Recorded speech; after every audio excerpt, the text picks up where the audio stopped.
how do you think about a house as an investment versus just a place of shelter? Yeah. You look at it just like you would build a portfolio. You have to come up with a reasonable return expectation for the home. So if you're not buying a fixer-upper and you're not going to invest in the home to increase your return on investment, or if you were going to invest in the home, you're not going to do it on the cheap, Right. then you should expect, anywhere from 2 to 5% appreciation in the life of your home per year. If your mortgage rate is 5%, well, then that's not a great investment, right?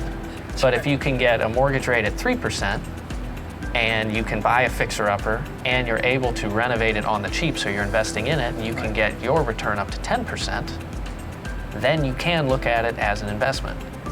But you have to be honest with yourself. Are you going to do the work? One, can I do the work cheap enough that there's actually a positive return on any improvement I make? Right. It's very easy once you say, oh, I'm going to renovate my kitchen, and it's a $20,000 job, and you accidentally pay $25,000.